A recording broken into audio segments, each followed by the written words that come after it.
Hello, everyone. Thank you for coming. I'm a person who loves to be on time, so it's 7:30. I could wait a few minutes, but there's not someone here to give an introduction, so I'll just do a very brief introduction of myself. My name is Craig Turner. I'm a member of this parish, actually. I see a lot of familiar faces here. I came to Washington, D.C. This will be just 30 seconds or a minute. Came to Washington, D.C. from Texas in order to get into journalism, worked in journalism, covered Capitol Hill, and eventually decided, after a career counseling session had shown that pitch was my best thing, I switched careers and became a piano technician. So that's my real career now. I'm still a writer, but my former career was a journalist and a writer. So the story that you're going to hear tonight is a true story. It's an amazing story. And I'm going to tell you that you are going to, even if you are a fan of Fatima, which most of us are, you're going to hear new information. It's going to be something that is a timeline that came about because the Blessed Mother actually brought to me bits and pieces of information over a period of years, actually. And all these stacked up, and finally I saw this huge timeline. I wrote an outline that turned out to be 6 pages long, took it to my father, who's non-Catholic, and I said, read this, what do you think? And when he read it, he said, are you sure this is true? I said, every word of it is true. He says, this is an amazing story. So that's the story that you're about to hear. When we think of Fatima, we think of 1917. 1917, the Bolshevik Revolution, we think of Russia. That's the beginning of the story of Fatima. But in reality, the story of Fatima begins before that. It begins in the middle of the 1800s. So in 1843, there was a young postulant. Her name was Sister Mary of St. Peter, and she was a nun in Tours, France. She began in that year, 1843, having visits from Jesus. She would have locutions sometimes, which are the voice of Jesus, could be the voice of God. Sometimes you hear the voice of the Holy Spirit. But then she would also have visits from Jesus, apparitions. And it was eventually fully approved by the church. But during this period of time, the very first visit, Jesus comes to her and he tells her that she should always honor both Jesus and Mary and never separate the two. And during the following 3 years, there are almost 30 more visits by Jesus. And on the 29th visit, which would be in 1846, Jesus' tone begins to shift from counseling her, giving her spiritual guidance, a lot of things that are happening, to him telling her that there's an approaching storm, what he refers to as the malice of revolutionary men. She doesn't understand what this means, but she dutifully writes it down. In 1847, this is the following year after that, he says that there's a society known as Communists who is working secretly to spread through society. He said, oh, if you only knew their secret and diabolical plots and their anti-Christian principles. She's not familiar with who communists are because they actually existed, but it was such a tiny splinter group that hardly anybody in the world even knew who they were. But they existed. It was just so small that they weren't really visible to many people. And he gives her a special prayer and devotion.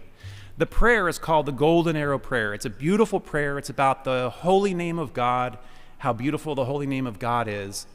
And Jesus told her that when this prayer is said, it is like he is being shot with arrows of ecstasy. He loves the prayer so much.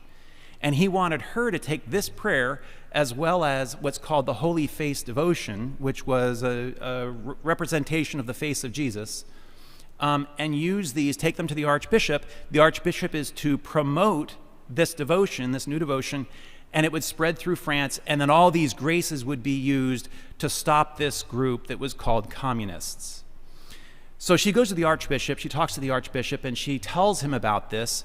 He likes what he hears. He prints some pamphlets. He distributes them, but then there's an outcry. Of course, anytime good happens, evil opposes it. And the more good that will come from whatever this thing is that you're doing, the more evil will try to stamp it out.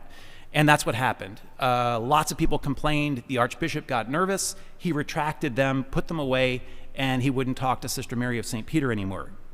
But Jesus continues to appear to her in 1847, and then 3 days in March 29th, and then on April 1st, he warns her of the grave danger that this group poses for humanity. He describes them as enemies of the church and of her Christ. Then twice he refers to them as formidable, and he ominously states the following year, the storm is already rumbling. So she has gone to the archbishop. She continues to communicate with the archbishop, but he's not responding at all.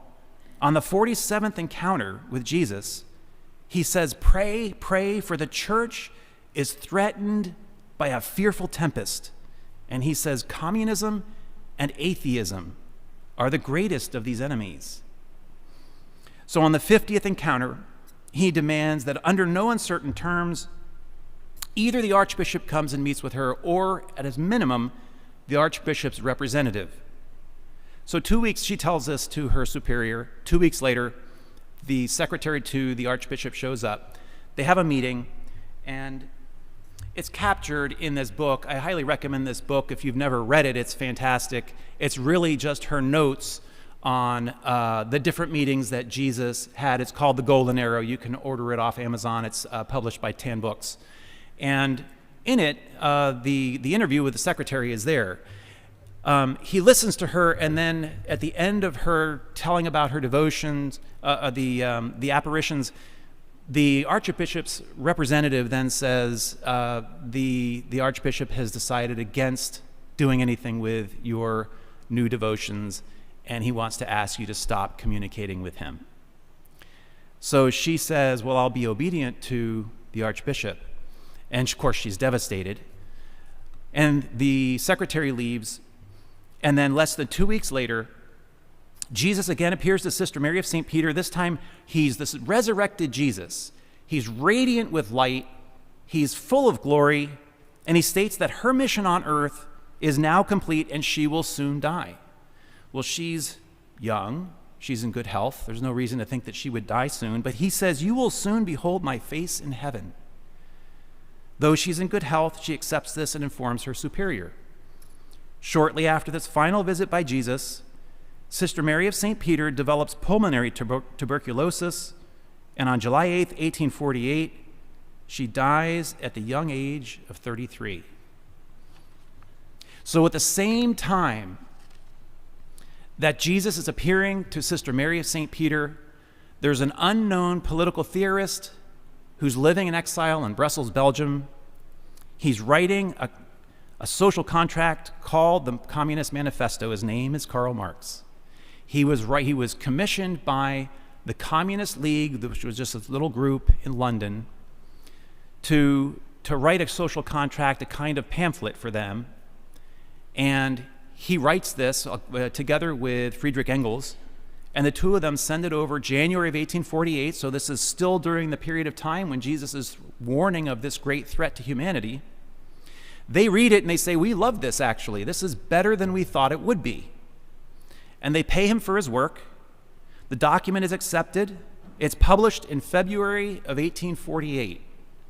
And suddenly, just after it's published, there's the largest wave of revolutions in history. It sweeps across Europe. It takes 12 months for these different variety of revolutions that have no cause. In fact, if you go to an encyclopedia and you read about the revolutions of 1848, just like I did from the Encyclopedia Britannica, you'll find that they say, to this day, social scientists have no idea what the cause of the revolutions of 1848 were about. Well, we know because anytime evil manifests in the world, there are repercussions. And so we have pandemics, for example, or we have problems with the economies and all sorts of other things that are supposed to stay in balance, but once evil is unleashed, you have a lot of problems. So when the Communist Manifesto is published, February of 1848, it's about 50 pages long if you printed it off, depending upon the size of your type. I don't think of it as, truly exceptional writing. It's melodramatic to me. I didn't really particularly like it a whole lot, but that's me. It was enough probably in that time period, the right kind of thinking to get people stirred up and talking about whatever this particular group was going to be, this group was. It begins, a specter is haunting Europe, a specter, the specter of communism. And it goes through 4 chapters outlining a theory that one economic class of people exploits another, and that this problem of exploitation has to stop. The communists, it says, openly declare that their ends can be attained only by the forcible overthrow of all existing social conditions. Let the ruling classes tremble at a communistic revolution. The proletarians have nothing to lose but their chains. They have a world to win. Working men of all countries unite. And that's how it ends. So what they did was they took this pamphlet and they would stand out on street corners and they would hand it out, trying to get people to come to their meetings and make this group grow. Karl Marx was unknown during his entire life, almost completely unknown. Unlike somebody else, you might say Adolf Hitler, very well known. People knew exactly who this person was. Karl Marx, it was years later that people realized, oh, this is the guy who started this movement. The police, though, were onto him, and they produced a police report that referred to him as highly disorderly. He lived like a gypsy. He was bohemian. He likes to get drunk. They had only negative things to say when they had gone to visit him. This is part of their report. Marx lives in one of the worst and therefore one of the cheapest quarters of London. There is not one clean and solid piece of furniture to be found in the whole apartment. Everything is broken, tattered, and torn. Everything the greatest disorder. Manuscripts and books, newspapers lying about, the children's toys, his wife's mending and patching, together with several cups with chipped rims and dirty spoons, etc. So they only have bad things to say about Karl Marx. Well, Marx spends the rest of his life trying to promote his theory of communism. He only has modest success. When he dies, Friedrich Engels stands over his grave and declares him to be the greatest thinker of their age. So it's ironic that because any time that there's evil, God raises up sometimes these great saints. There's a fantastic saint. He's one of my favorites. And probably most people in this room don't know who this person is, except for Don Buettner over there. This person's name is St. Anthony Mary Claret, and he is, if you are from Cuba or you ever lived for a long period of time in Cuba, you know who he is. If a Spaniard, it's possible, but a lot of Americans don't know who he is. Let me tell you, he was a Spaniard who was made Archbishop of Cuba, sent to Cuba to straighten out a lot of problems that were going on there in the mid-1800s. He did, and then he actually went on to be, a phenomenal saint. Let me just give you a tiny background because it's so interesting, this saint is. I'm going to tell you a little bit about his charisms and things like that. St. Anthony Mary Claret, the apostle responsible for the conversion of Cuba, was a Spaniard sent to be archbishop. He's an exceptional preacher with incredible charisms. His body would become transfigured while preaching or in prayer. He would levitate up to 6 feet off the ground at times in front of credible witnesses. He stopped a series of earthquakes in Cuba by kneeling on the ground and placing his palms on the earth while uttering prayers. He could calm terrible storms by raising a hand to the sky and blessing the storm clouds. He experienced apparitions of both Jesus and Mary. He was even seen walking on water. In addition, a supernatural light that radiated from his body while he was saying Mass was seen by many. It was so intense at times that one witness said he saw the light radiate from his body behind the altar while he was saying Mass all the way to the sacristy. Queen Isabella of Spain, this is a different Queen Isabella than the one from 1492, this is a later Queen Isabella, even produced a written statement solemnly declaring that she had personally witnessed this phenomenon. This is a major saint. And the strange thing about the Catholic Church is you can have a person with amazing credentials like this, and for many years, they remain hidden people. Like Sister Mary of St. Peter, I bet you most people here don't even know who she is. Well, among the many other gifts that were not listed here is the gift of interlocution. Both Jesus and Mary would speak to him interiorly with words. So on September 3rd, 1859, Anthony Mary Claret heard Jesus tell him that there were 3 great evils that were descending upon mankind. The first was a series of enormous, horrifying wars. That he's saying the 20th century. The second, 4 powerful demons of pleasure, love of money, false reasoning, and a will separated from God's will. That is, man's will over God's will. And then finally, in addition to a grievance he had with certain Christians who had left the church, Jesus told the saint that the third chastisement would be brought about by communism, a movement he had probably never heard of before. So it's interesting that Jesus is naming this group communists because the communists themselves hadn't actually adopted their name yet. So they started out and they had the name the League of the Just. This was one of their names for quite a while. And then they switched and they had another name. It was called First International. That became Second International. Then they had the International Working Men's Association. They had the Communist Corresponding Committee and various other names. They were kind of a schizophrenic group, but actually in the future, they were going to accept the name communists. And prior to that, God is pointing out, here's your group, and you have to do something to stop them, and here's their name, by the way. Then a second time, Jesus appears to St. Anthony and Mary Claret, tells them again, communists are your great foe. This is August of 1861. So this goes on, and finally, St. Anthony and Mary Claret, he would write 250,000 sermons, or preach 250,000 sermons. He wrote 140 books. He was a major saint through the Catholic Church. 27 years after his death, his tomb is opened, and his body is found to be incorrupt, not having decayed after the course of more than 2.5 decades. So we come to a major date in this whole story. It's October 13th of 1884. And Pope Leo XIII is at the Vatican. He has finished saying Mass, and he's leaving his chapel. As he's exiting his chapel, there's this supernatural force that hits him and throws him to the floor.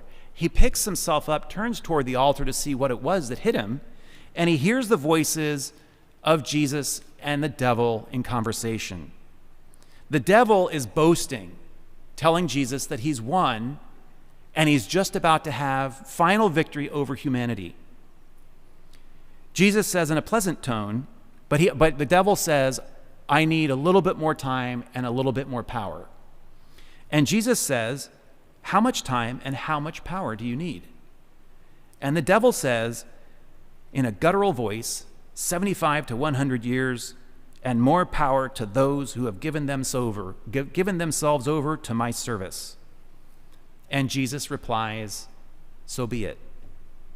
So immediately following this event, Pope Leo XIII retires to his office and composes a prayer that everybody who goes to Mass on a daily basis recites every day. It's the St. Michael prayer. This is where that prayer came from. He sits down and he writes a prayer out, St. Michael the Archangel, defend us in battle. Most of you know that prayer. He writes this prayer and he sends it across the world. He wants everybody to start reciting this prayer. Pope Leo XIII goes on to live a full life. His mind is lucid. There's no reason to believe that he had lost his mind in any way. He never retracts the fact that he had seen or heard Jesus and the devil in conversation. One of the most important things to learn from all of this is the idea that sin, which is any immoral act, causes a disruption in our world and leads to disharmony. This dissonance creates disorders of every kind, including conflicts, disasters, divorce, disease, and war. So we come to the turn of the 20th century, and at this point in time, there are nihilist groups that are springing up, especially in Europe. The nihilist groups are the groups that are teaching that the world is a godless place, the universe is a godless place, and that ultimately there's no real meaning to anything. It's all just about you, whatever you believe, if that's your truth. You've heard this in a little bit in our this present day and age, where people sort of say it's really what your truth is, and you just live your own truth, that there's no ultimate truth. So coupled with these radical nihilist groups are anti-religious movements that provoke hostility toward religion, and at times there's outright religious persecution. In Portugal, for example, a religious persecution breaks out in 1911. And during the next 5 years, approximately 1,700 priests and religious are murdered. religious property is confiscated, and a law is passed forbidding public religious ceremonies. Regarding the new law, the head of Portugal boldly declares, "Thanks to this law, Portugal within 2 generations will have succeeded in completely eliminating Catholicism. School children are obliged to march through the streets carrying banners that read, 'Neither God nor religion.'" By the early 20th century, mankind has gotten to the point where we actually feel like we are going to be self-sufficient, especially self-sufficient without God. And we're building things that have never been fathomed before. There's airplanes, automobiles, there's steam engines, dirigibles. We also have, there's a multitude of things, including factories. Factories were a new concept, and so people could walk into these giant buildings and find machines churning out material goods without the aid of humans. At the same time, we build a ship that was considered to be unsinkable. The man who was the designer of the ship, his name was Thomas Andrews, was asked by a reporter how safe the ship would be, and he said, "Not even God can sink it."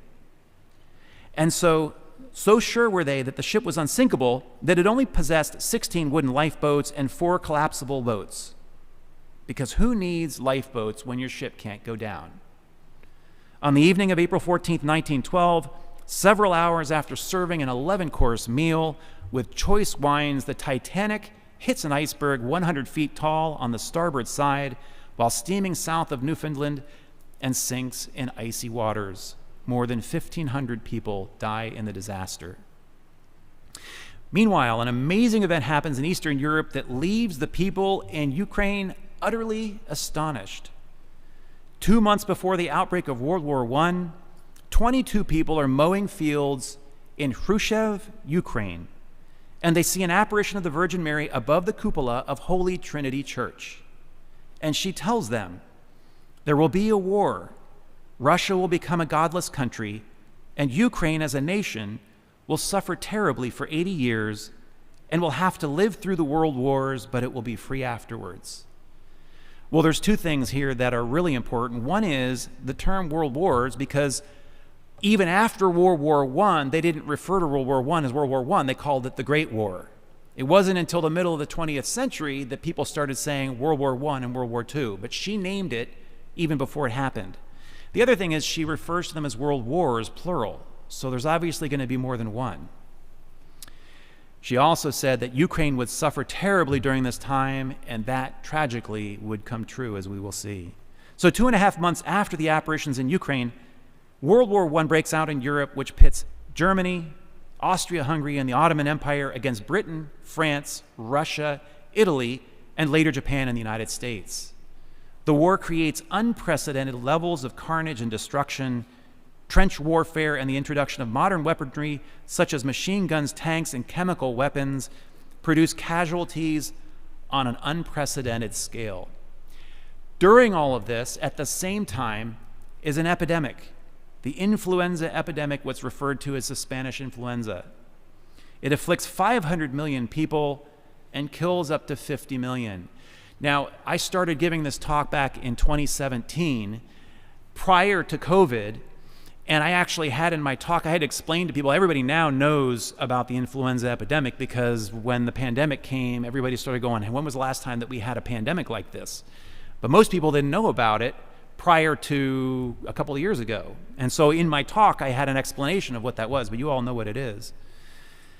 So during these 2 great crises, war and pestilence, God would send the angel of peace to a remote part of Europe.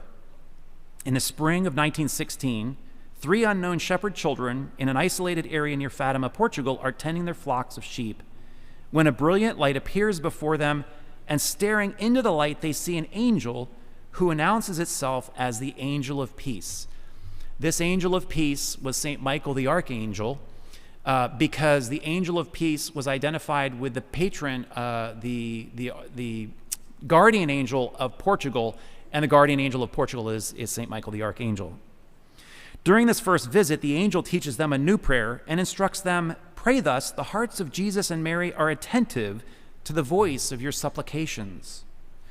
During the summer of 1916, the angel returns and admonishes them for not praying enough, saying, "What are you doing? Pray a great deal.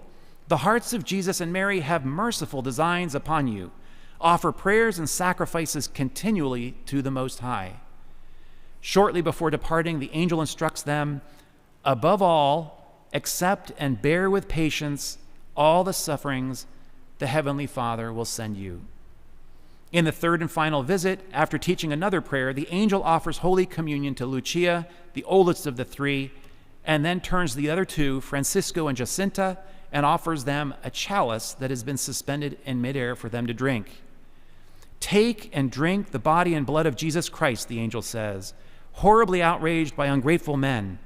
Repair their crimes and console your God."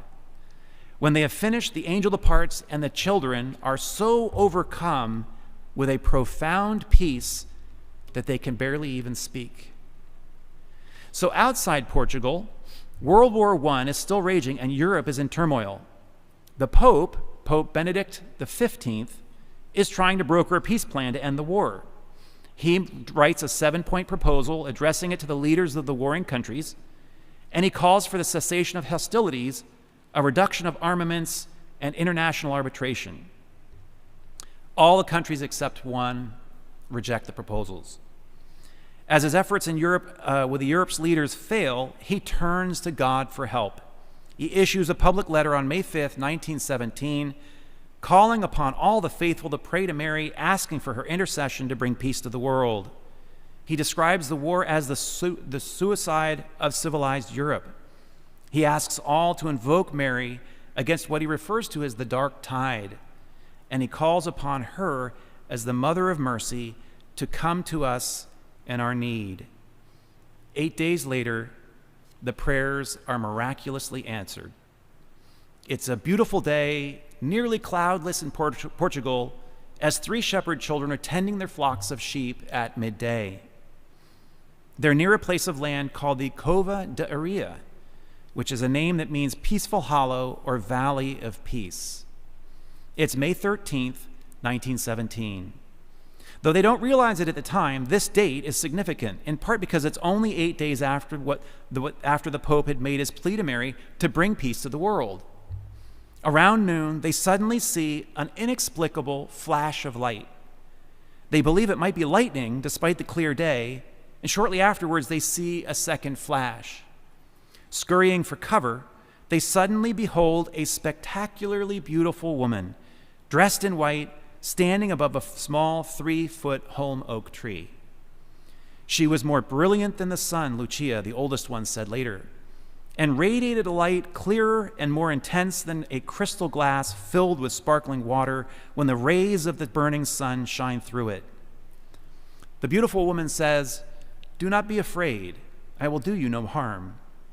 The woman then tells them that she is from heaven and has come to ask that they return at the same time on the 13th of the month for 6 consecutive months. She adds that there will also be a 7th apparition later. She continues by saying that the girls will go to heaven and Francisco will too, but he must first say many rosaries. Finally, the heavenly visitor asks the 3 children, "Are you willing to offer yourselves to God and bear all the sufferings he wills to send you as an act of reparation for the sins by which he is offended and of supplication for the conversion of sinners?" "Yes, we are willing," Lucia says, for all 3 of them. "Then you will have much to suffer," says the woman, "but the grace of God will be your consolation."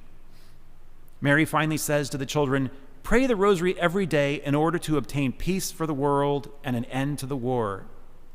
And with that, she rises into the air and silently glides toward the east and is gone.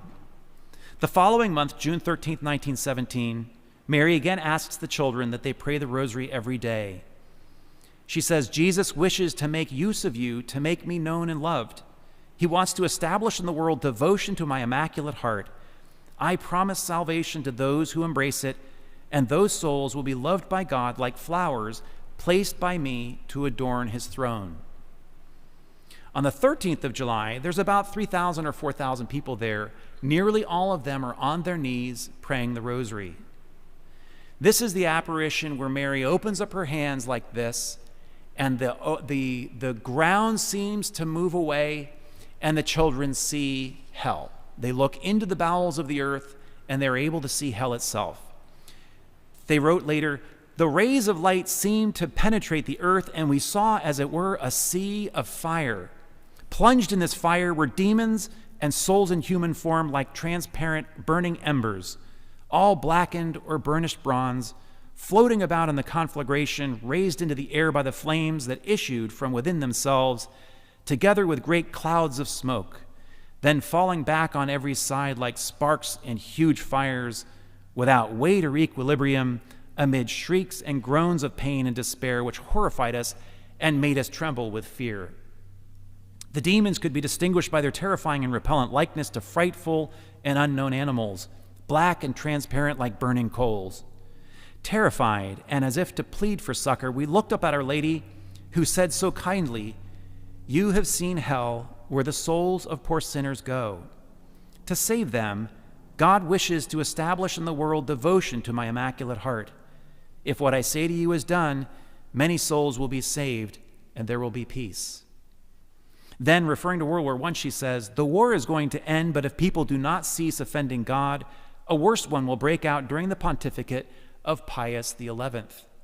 When you see a night illuminated by an unknown light, know that this is the great sign given to you by God that he is about to punish the world for its crimes by means of war, famine, and persecution of the Church and of the Holy Father.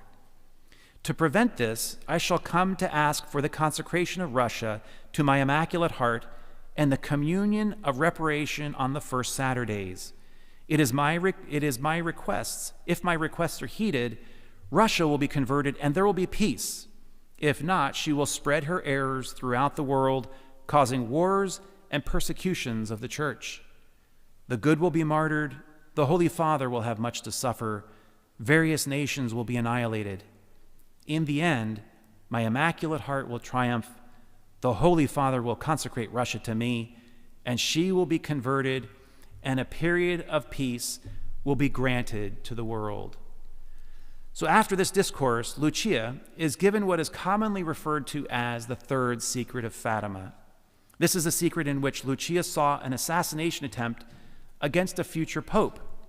In the vision, she sees this future pope making his way through a city when a hail of bullets and arrows pierce him and kill him. Finally, before ascending into the sky, Mary gives the three children a new prayer to be added after each decade of the Rosary. "O my Jesus, forgive us our sins, save us from the fires of hell, lead all souls to heaven, especially those who are most in need." This prayer would make its way into the Rosary permanently throughout the world. So, just after, I'm going to read to you one thing about the August apparition. The children were whisked away in August so that they were actually kind of kidnapped and taken away so they couldn't be present for the apparition in August, on August 13th. But the people gathered at the proper time, and there was it's a very interesting thing about what happened. This is one account that was written shortly afterwards. "Right after the thunder came a flash, and immediately we were all noticed a little cloud, very white, beautiful and bright, that came and stayed over the holm oak tree. It stayed a few minutes, then rose toward the heavens where it disappeared. Looking about, we noticed a strange sight that we had already seen and would see again. Everyone's face glowed, rose, red, blue, all the colors of the rainbow. The trees seemed to have no branches or leaves, but were all covered with flowers. Every leaf was a flower. The ground was in little squares, each one a different color. Our clothes seemed to be transformed also into the colors of the rainbow. The two vigil lanterns hanging from the arch over the holy spot appeared to be of gold. When the signs disappeared, the people were sure that Our Lady had come." My interpretation of this is that we live in a place that can be paradise. If everybody started living lives of virtue, our world would be transformed and it would look like what they saw. But unfortunately, there's too much sin in the world, and so we have the repercussions of sin that we have to deal with every day. During the September apparition, Mary repeated, as at every apparition at Fatima, to pray the rosary every day. She also said that God was pleased with the children's sacrifices. Then finally, the big apparition. People had heard that there was going to be a great miracle. 70,000 people came.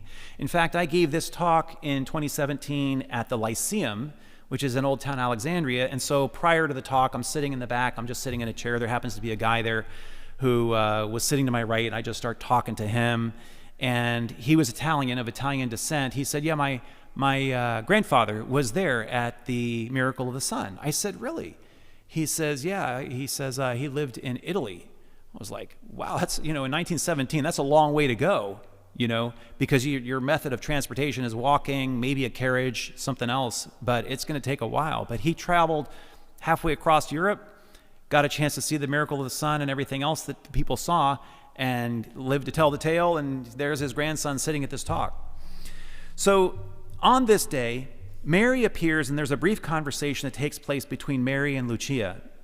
Mary states that she's willing to heal some of the ill who are present, but only, quote, they must amend their lives and ask for forgiveness of their sins. And she adds, let them offend our Lord no more, for he is already much offended. Then what takes place is the miracle of the sun. Though it had been drizzling all day, the clouds part and reveal the sun as an immense silver disk, shining with incredible intensity, but only for a few moments. The sun then dims and begins to dance in the sky and spin rapidly like a gigantic circle of fire. All the while, the people who are assembled in this large field find that to stare directly into the sun not only does not blind them, it causes no discomfort whatsoever. Shooting from the rim of the sun are red flames that cross the sky, and the light from the flames is reflected on the ground, the trees, and the very faces and clothing of the people in the crowd. Brilliant hues of colors are seen by the people from the reflection of these rays. Approximately 10 minutes into this fantastic spectacle, with the people still able to stare directly into the sun then trembles and shakes and then plunges, zigzagging toward the earth as if it is going to crash into the earth. People cry out, terrified, while others loudly confess their sins, believing their lives to be at an end. Some faint, others fall to their knees, begging for forgiveness. It is a moment more terrifying than any other for the crowd.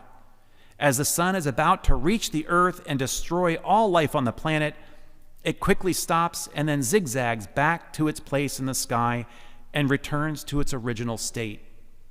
The miracle of the sun is over. The entire event, witnesses say later, has lasted about 12 minutes. So the miracle of the sun was not registered at any observatory in the world, nor was it of natural phenomenon, because it affected everybody, both believers and unbelievers, equally. Even atheists who witnessed the spectacle and people in the countryside as far away as 30 miles away saw the miracle, thus ruling out some form of local mass hysteria. Now, there couldn't be mass hysteria anyway. That wouldn't be possible because even if you're having mass hysteria, you can't stare into the sun for 12 minutes. You would burn your eyes. You'd be blind. So mass hysteria automatically would have to be ruled out anyway. Many would point out later that this event matches a prediction made by Jesus in the 21st chapter of the Gospel of Luke, that in the last days God would perform a solar miracle, what the Gospel describes as signs in the sun and the moon and the stars. With the exception of the resurrection of Jesus, it's the only time in history in which God gives the date and location of a coming miracle in order to prove the authenticity of the message that's associated with it.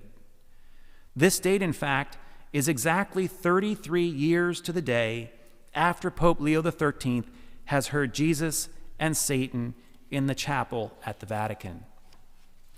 In an incredible coincidence of history, at the same hour that the miracle of the sun is being seen in Fatima, Vladimir Lenin is entering Russia with plans to establish a communist state. Also at this time, Bolsheviks in Moscow are seizing control of one of the great cathedrals of the city, the Cathedral of Kazan, built by one of the Tsars. They desecrate the cathedral, but the miraculous icon of Kazan, a prized possession of the Russians and housed in the cathedral, is swiftly removed by the faithful and taken to safety outside Russia. This beautiful image you can see on the internet eventually made it to Pope John Paul II's private chapel. Less than 1 month later, just as predicted at Fatima, Russia falls to communism. So the great lesson that sin creates repercussions is all too true, and we see that all these different maladies that we have to go through and that we experience have a genesis, like a disease, in sin itself. Ultimately, the influenza epidemic lasts another year and claims 1 million more lives, including among the dead are Francisco and Jacinta, 2 of the 3 visionaries at Fatima, who Mary had said would not live long after the last apparition. 15 years later, after her death, and again in 1951, Jacinta's grave is opened, and like St. Anthony Mary Claret, her body was found to be incorrupt. Lucia survives the influenza epidemic and enters a convent in Spain as a postulant.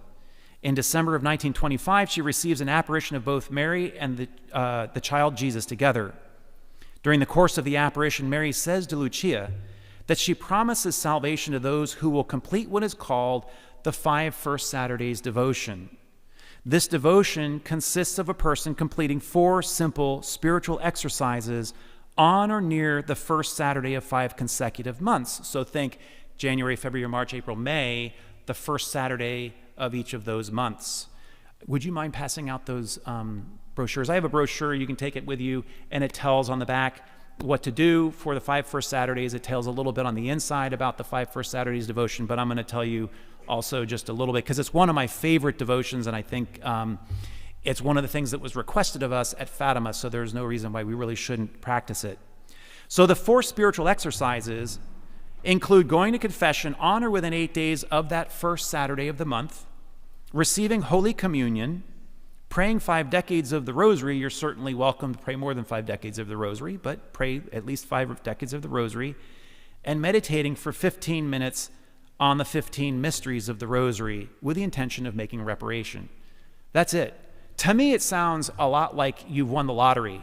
So your investment is so small, but what happens is there's such a huge repercussion that what I recommend, and I'll just step out here for a moment and just say, do it for yourself if you've never done it before, and then do it again, but do it for your family, all your loved ones, and just offer these graces to Mary for your family and your loved ones, and then do it again, but do it and tell Mary, you can apply these very special graces to anybody in the world that you want to apply them for. And she will choose the person that receives those special graces and gets all the benefits from it. So finally, on June 13th of 1929, the 12th anniversary of the June apparition at Fatima, Mary once again appears to Lucia, this time at her convent. It's at this time that Mary makes the demand that Russia be consecrated to her in a special way in order to convert the country and save the world from communism.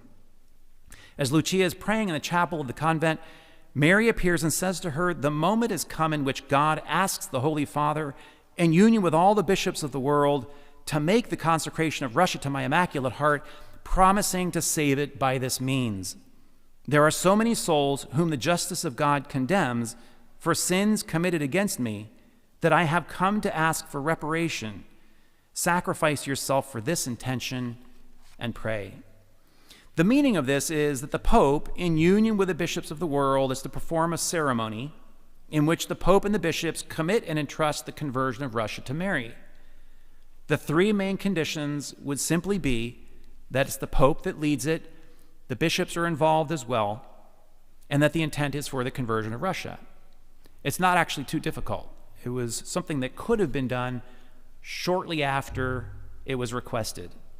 But as we'll see, the church was going to be very, very slow in the response.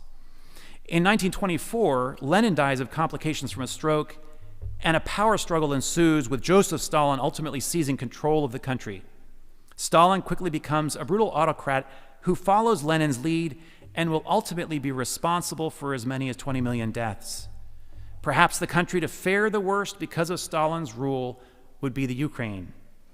fulfilling Mary's warning in Khrushchev. During the early 1930s, Ukraine would undergo one of the worst famines in history, what scholars believe to be a calculated effort by Joseph Stalin to suppress an independence movement from within the country. In order to subdue the country and keep it strictly under Soviet domination, a man-made famine is created in the country, and as a result, up to 7 million people die of starvation in a period of only 1 year. Stalin believes that religion must be removed in order for the ideal communist society to be constructed.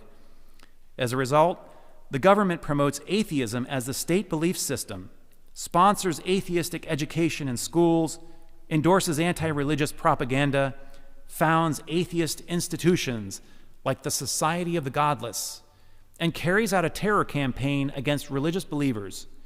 In the 1930s, it becomes dangerous to be openly religious in Russia as churches are destroyed or confiscated and religion is violently persecuted.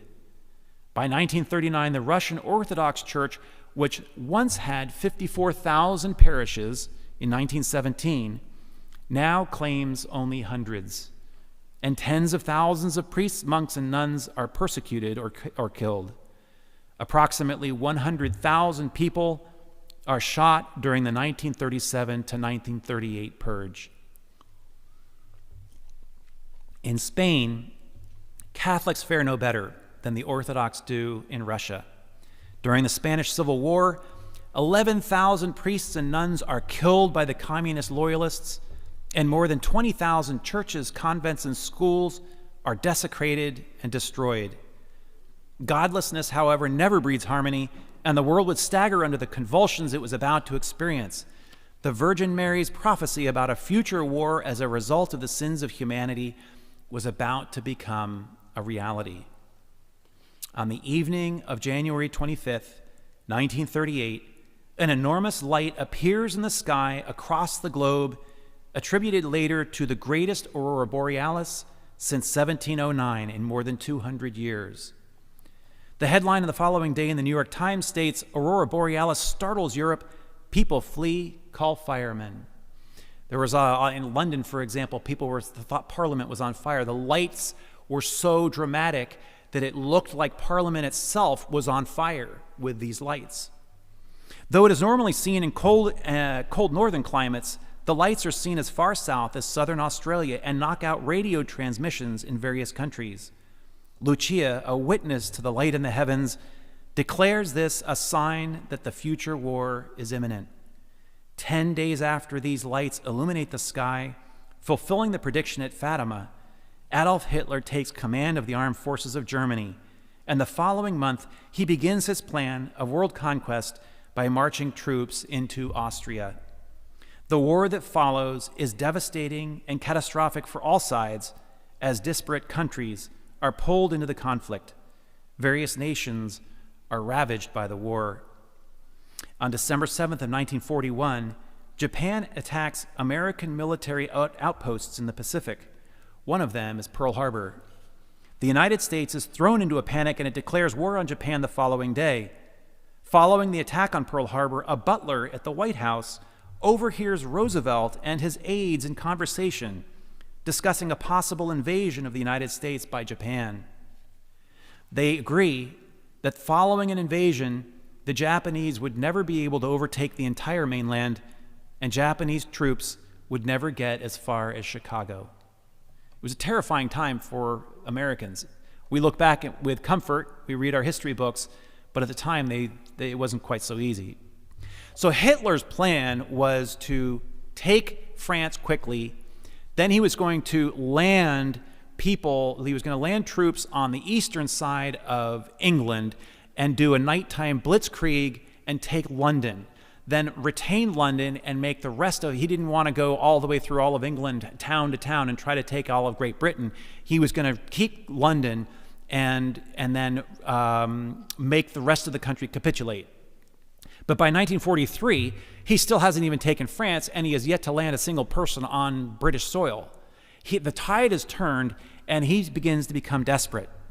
So Adolf Hitler develops a plan to invade the Vatican, capture the Pope, and kill the cardinals. Hitler orders Karl Wolff, SS commander for Italy and a deputy to Himmler, to invade the Vatican as soon as possible and take the Pope captive and murder the cardinals. Pope Pius XII is alerted secretly of this plan, and on September 6th calls the cardinals together to tell them of Hitler's plan. The minutes from this meeting indicate that the Pope had written a letter of resignation and hidden it in the Vatican to be used only if he is taken captive by the Nazis. He tells the cardinals where to find the letter in case he is captured, and that those who survive are to escape to neutral territory, then regroup and elect a new pope. The Swiss Guard is instructed not to resist with arms, but to do their best to hide important documents and artifacts from the Nazis. General Wolff, however, seeing that an invasion of the Vatican would create such an outcry that it would be political suicide, together with Major General Stahel, convinces Hitler not to go through with the plan. By 1945, the tide has turned and the war is nearly over, but at a staggering cost, more than 50 million dead.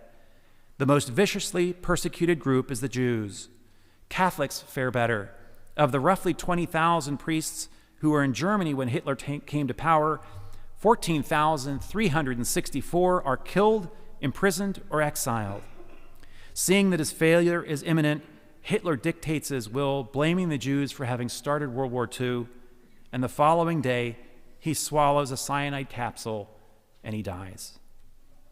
Japan, at war in the Pacific with the United States and her allies, is also losing its battle. They have resorted to suicide bombers known as kamikaze, a name that means divine wind.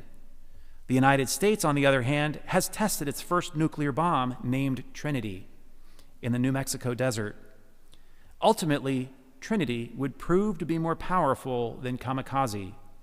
On August 6, 1945, the United States drops an atomic bomb on Hiroshima that levels every building within 1 mile of the center of the blast, with the exception of one structure, a parish house only 8 blocks from the center of the blast, in which 8 Jesuit priests are living and praying the rosary every day.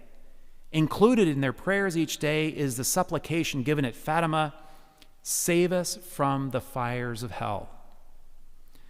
Though scientists tell the Jesuits that they should have lived only 2 minutes due to radiation poisoning alone, they live healthy lives into the 1970s and ultimately are studied more than 200 times by scientists and medical doctors. It was a bona fide miracle. In an ironic twist of fate, Japan had attacked Pearl Harbor on the eve of the Feast of the Immaculate Conception, the patroness of the United States. The following day, on the feast day itself, the United States declared war on Japan. At the end of the war, Japan is forced to surrender to the United States on the eve of the Feast of the Assumption of Mary.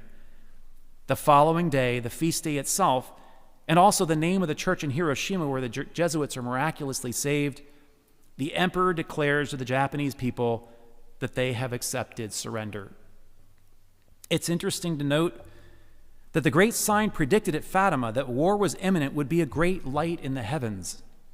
This same war is concluded as another great and terrible light descends upon Hiroshima and Nagasaki, a light generated by the reactions found in the stars of heaven. While most of Europe lies in ruins and entire cities have been bombed beyond recognition, one country has passed through the war untouched: Portugal. The reason for this incredible good fortune is that in 1938, the year before the war began, the country's bishops held a national procession to Fatima to consecrate the entire nation to the Immaculate Heart of Mary. This act granted the country special protection during the conflict. 1 of every 12 Portuguese made a pilgrimage to Fatima on the anniversary of the first apparition. In fact, in a letter to the Pope, written by Lucia in 1940, so this is shortly after the war had started, during an early part of the war, the Fatima visionary says, "Our Lord promises a special protection to our country in this war due to the consecration of the nation by the Portuguese prelates to the Immaculate Heart of Mary as proof of the graces that would have been granted to other nations had they also consecrated themselves to her." Thus, the consecration of Portugal to the Immaculate Heart of Mary in 1938 granted the entire nation special protection from the devastations of a war in which more than 50 million people perished and countless others were wounded.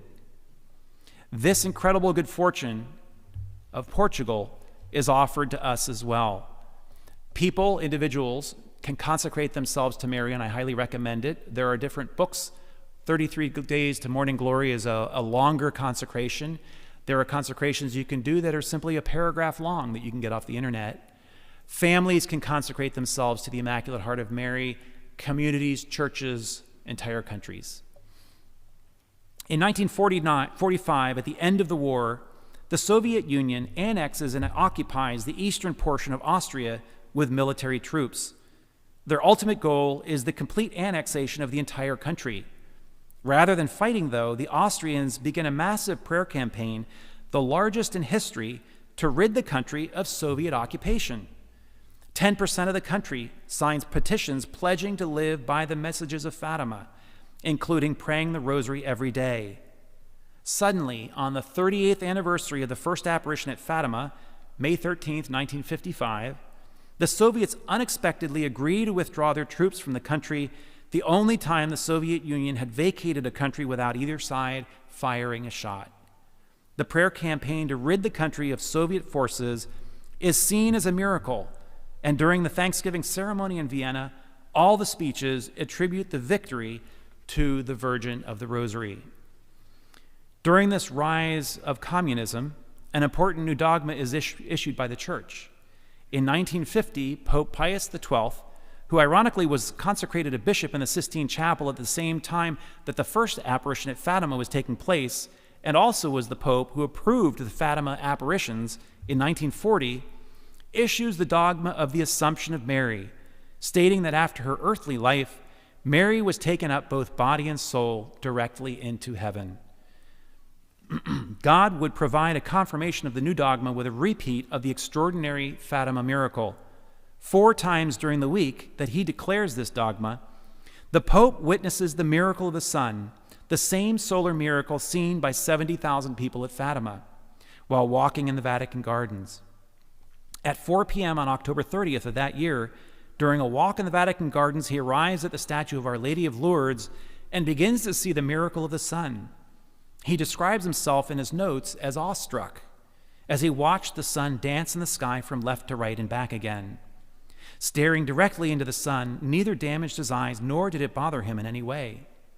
He wrote, "The sun, which was still quite high, looked like a pale, opaque sphere, entirely surrounded by a luminous circle." He wrote that he could look directly into the sun, quote, without the slightest bother. He saw the same miracle on the 31st of October, again on November 1st, which was the day of the definition of the dogma of the Assumption, and then finally again on November 8th. He wrote that on other days, at about the same time, he tried to see if he could observe the miracle of the sun, but was unable to do so, stating, "I couldn't fix my gaze for even an instant." He confided this information to a number of Vatican cardinals, as well as Sister Pascalina Leonard, the nun in charge of the papal apartments, and finally to handwritten notes that are eventually displayed at the Vatican more than 50 years later in an exhibition. Pius believes that his witnessing of the miracle of the sun was confirmation that God was pleased with the promulgation of the new dogma. It's also interesting to note that the Pope issues the dogma of the Assumption of Mary 66 years after Pope Leo XIII hears Jesus grant the devil a century to test the church. So, we come to one of my great heroes, probably my favorite hero, Pope John Paul II. I was a non-Catholic when he was elected Pope. The Catholic Church to me was a mysterious place, just like it is for most people who are non-Catholics, and they never come inside of Catholic Church. But when the Pope was elected, it sort of sounded like the Catholic Church really got a real winner. I don't know why I thought that, because I didn't know anything about this guy, but at the same time, you could tell there was something about him that was different. So his name was Karol Wojtyła. He was elected Pope and would choose the name John Paul II. He quickly condemns both communism and what he called unbridled capitalism. He possessed an uncanny mix of talents and skills, an intellectual and a philosopher who's also a writer, gifted in diplomacy, possessing great energy and charisma. The following year, he travels to his native Poland, and as millions watch, either in person or through television, he calls for religious tolerance and advocates for greater freedom and human rights. So I'm going to read to you something. I didn't read back any of the talks, I think, back in 2017 and following, but the Pope, year before he became Pope, was traveling through, he was Karol Wojtyła, he was a cardinal, he was traveling through the United States. He made a couple of comments that are very telling. One of them was this: "We are now standing in the face of the greatest historical confrontation humanity has gone through. I do not think that wide circles of American society or wide circles of the Christian community realize this fully. We are now facing the final confrontation between the church and the anti-church, of the gospel versus the anti-gospel. It must be a trial that the church must take up courageously." And then on another occasion, he says this: "We must prepare ourselves to suffer great trials before long, such as will demand of us a disposition to give up even life and a total dedication to Christ and for Christ. With your prayer and my prayer, it is possible to mitigate this tribulation, but it is no longer possible to avert it, because only thus can the church be effectively renewed. How many times has the renewal of the church sprung from blood? This time, too, it will not be otherwise. We must be strong and prepared and trust in Christ and his mother and be very, very assiduous in praying the rosary." So on May 13th of 1981, the 64th anniversary of the first appearance of Mary at Fatima, the Pope is shot and nearly killed in St. Peter's Square by a man with ties to Bulgarian communism. The doctor who operates on the Pope to remove the 2 bullets states that the main bullet's trajectory should have severed the main artery, killing the Pope, but the bullet had mysteriously curved around the organ, sparing his life. In fact, the hospital that he was taken to, ordinarily hospitals have an abundance of blood that they have on store. Well, the Pope has an unusual blood. I've forgotten which one it is. O positive maybe, or O negative? I can't remember. But the hospital was completely out of that blood. They didn't have any, and the Pope was going to die, but then a person steps forward and says, "Oh, well, I wasn't scheduled to work here today, so I'm subbing for somebody, but I have that blood." And they said, "Come quickly." They put him in a room, they put an IV, they start pulling the blood off this guy. Hopefully they didn't kill him. No, I'm just kidding. And then there's somebody else that steps forward, and there were several people. It was a mysterious coincidence. It wasn't really a coincidence. It was a God moment in which God placed the people there who had that kind of blood that they could draw from, and these people gave their blood and then actually saved the Pope's life. 4 days after the shooting, the Pope addresses the world from the balcony of the hospital, forgiving his assailant, thanking those who had prayed for him, and offering his blessing.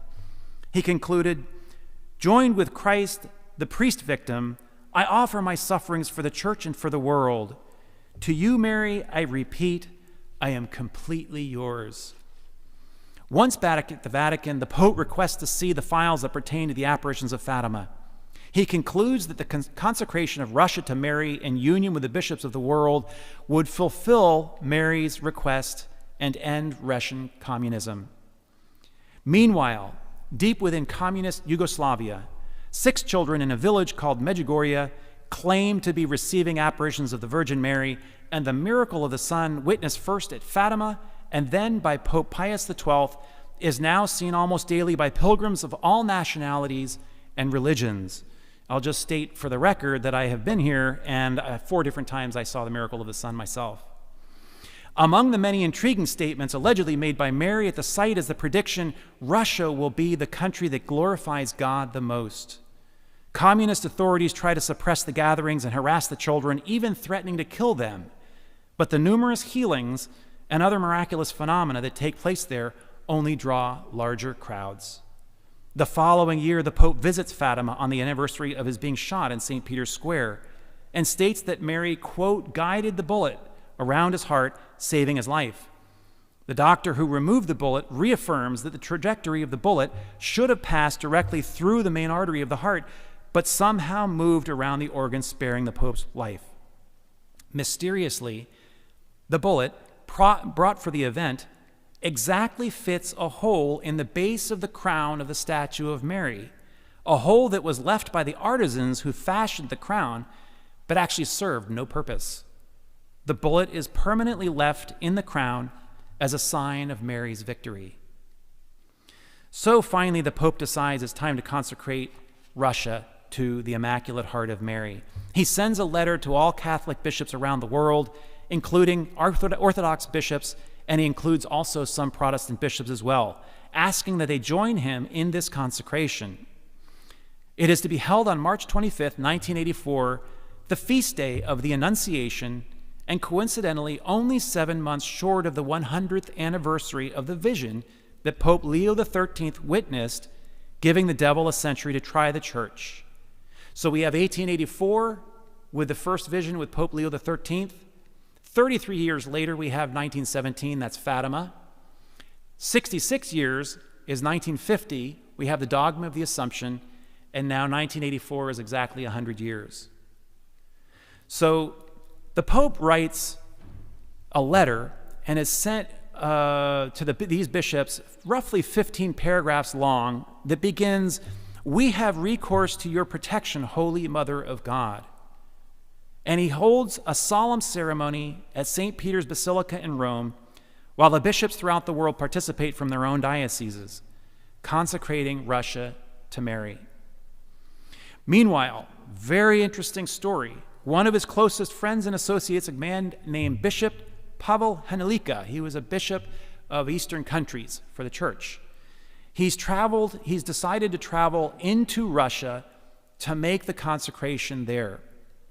The bishop's goal is not to consecrate Russia simply from within Russia or even from within Moscow. He wants to go into the Kremlin and make the consecration from the heart of the Soviet Empire.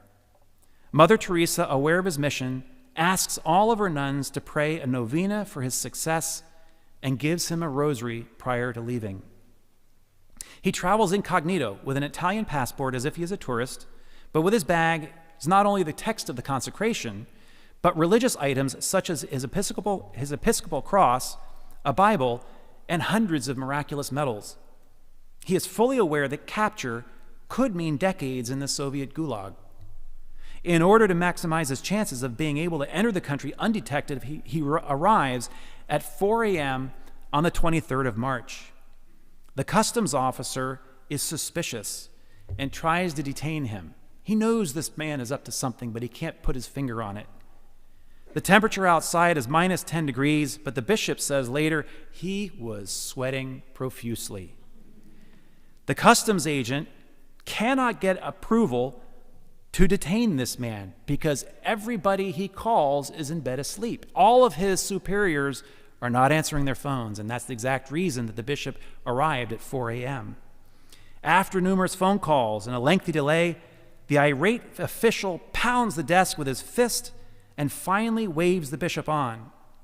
At the next station, he is detained by a Russian soldier who pulls miraculous medals from his bag.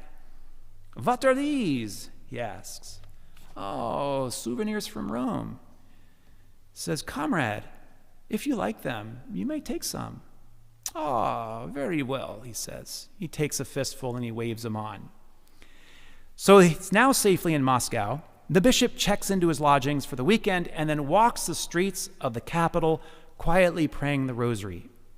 The following day, Saturday, the bishop attempts to enter the Kremlin, but is stopped by a guard before entering the compound. The bag containing his consecration text and other items is once again detained, as the guard says, "This must stay here." The bishop chats with him, making friends, asking about his children and the babushka, and then the guard becomes increasingly friendly. And then finally, at an opportune time, the bishop says, "You know, comrade, I need this bag. Inside are my personal things." The guard says, "All right, an exception. You can go." And off he goes. So he goes into the Kremlin. The Kremlin is composed of 70 acres, 20 different towers, 3 exquisite former cathedrals. The only reason they kept the cathedrals, you can go online onto YouTube, and if you typed in to YouTube destruction of churches in Russia, you'll see videos of them dynamiting these absolutely beautiful cathedrals back, during the 20th century, and you'll see them crumble to dust and bits of particles. It was amazing. But these 3 were retained, but they were converted into museums. They thought, well, they're pretty buildings, so let's just keep them anyway.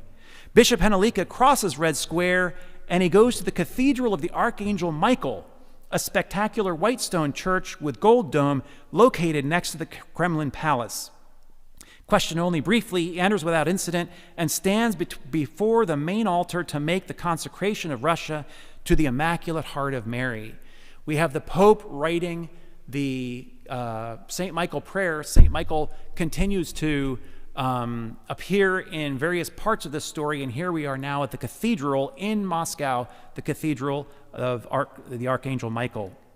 He pulls from his bag a copy of Pravda, the Russian newspaper, but buried within this newspaper is his text that he smuggled in of the consecration itself. He enters into prayer, reads slowly the text of the consecration, and after this, he remains in prayer for some time and then leaves the building.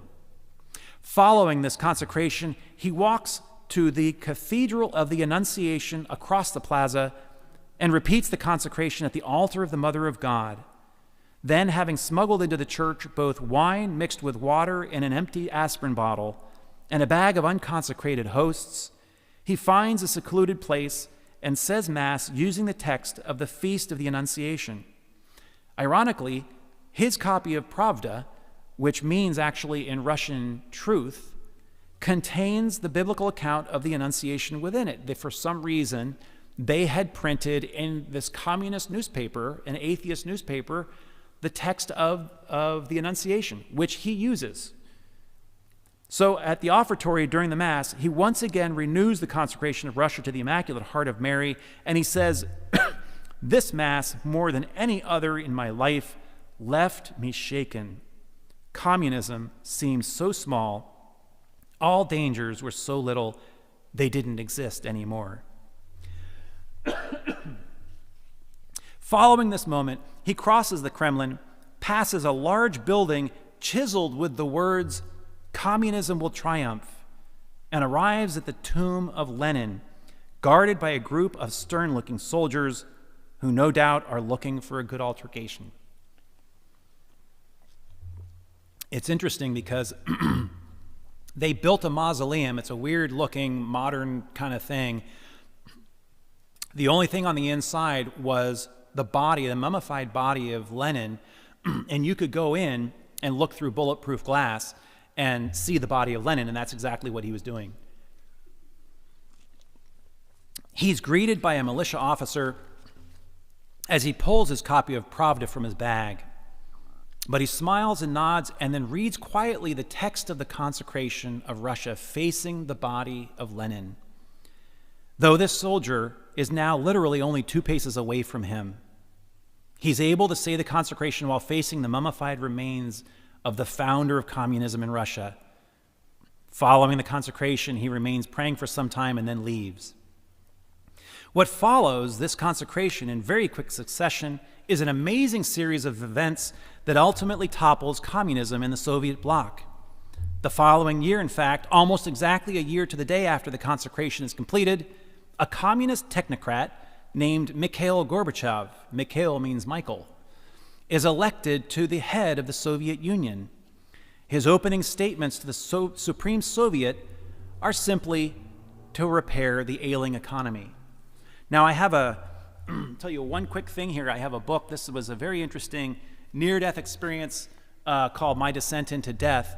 And I won't tell you the whole story behind it, but the guy who's the author died in 1985 in a hospital in Paris. He was an American. And he meets Jesus, and there's 7 angels. They're off the surface of the earth. They're out, in the sky somewhere. And this man, Howard Storm, says, "Do you realize what it's like down there?" And they say, "Well, yeah, we do. And he says, but it's such a mess, we're all about to kill each other with nuclear weapons. We've got communism to deal with. And the angels then say, no, communism is about to come to an end. And he says, that's not true. They say, yeah, it's about to come to an end, 1985. And he says, what makes you think that? Communism, there's no way we can get rid of communism. And they assure him in 1985, communism it's only got a few more years left. The consecration was done. Of course, the angels understand and know these things, and it is only a matter of time before communism itself is about to become a piece of history. So 2 years, in 1987, 1 year after a nuclear accident in Chernobyl, Ukraine, the Virgin Mary appears again near Khrushchev, Ukraine, this time to a 12-year-old girl above the same church where the 1914 apparition had occurred. More apparitions follow, and unlike others, everyone who travels to Khrushchev sees Mary at the time of the apparition. Very unusual. Usually there are people who give testimony to what Mary says. In this case, it was very different. In the ensuing months, nearly 500,000 people of every major religion testify to seeing Mary. One apparition is even televised on Ukrainian national television for all to see. She tells those gathered there, I have come to comfort you and to tell you that your suffering will soon come to an end. Ukraine will become an independent state. The Pope, meanwhile, is unsure he's made the consecration of Russia properly. He sends a letter to Lucia, asks her, I've done the consecration. Ask Mary, has this been done properly? She writes back, yes, it has been done properly, and quote, Our Lady will keep her promises. Suddenly and almost without warning, the Berlin Wall falls November of 1989, and citizens pass freely between Western and Eastern Germany. The same year, Poland, Hungary, Czechoslovakia, Bulgaria, and Romania become independent states. On August 24th, 1991, 4 years after the apparitions at Khrushchev, Ukraine also becomes an independent state. It was in 1914 that Mary had said that Ukraine would suffer under Russian rule for nearly 80 years, and then it would be free again. 75 years after this prediction, Ukraine is once again free. Then, in one of the most dramatic events in history, Christmas Day, Mikhail Gorbachev holds a surprise news conference announcing the end of the Soviet Union, stating that Russia and its satellite countries have now been, quote, freed politically and spiritually. He continues stating that these freedoms, including the freedom to worship, have become a reality and that the Russian people, quote, are living in a new world. And so it is that no surprise that at the end of the Soviet Union comes so quickly after the consecration of Russia to the Immaculate Heart of Mary. And as if to grant it to us as a present, it happens on Christmas Day. The reason I'm giving this talk in the fall right now, actually, is because this coming Christmas Day is the 30th anniversary of the fall of communism. People all over the world watch in utter amazement at the peaceful transition in Moscow from communist empire to separate, free, and independent nations. And so we find that the neglect by a single French bishop to announce a devotion given by Jesus to Sister Mary of St. Peter is finally corrected by the actions of the Pope and all the bishops throughout the world who, more than a century later, carry out Mary's requests at Fatima. That Christmas evening, just after 7:30 p.m., the Soviet hammer and sickle flag, a symbol of oppression for millions during most of the 20th century, is lowered from the Kremlin for the last time. Thank you very much.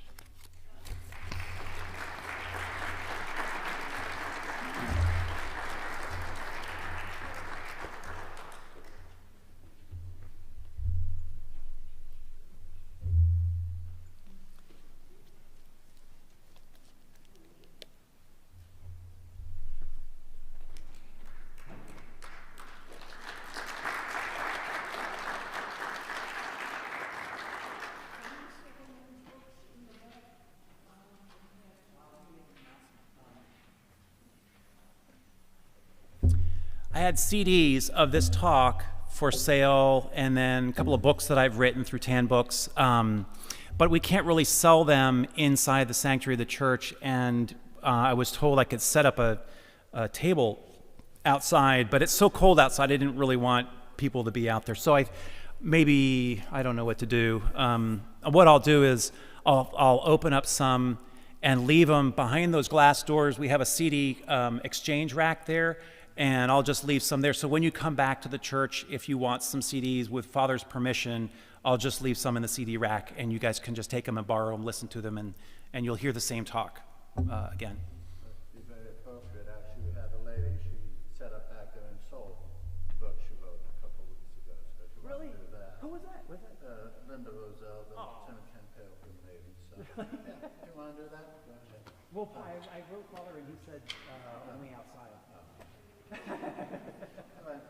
I guess she's here, and I'm like here. Thank you very much. Thank you. I appreciate it.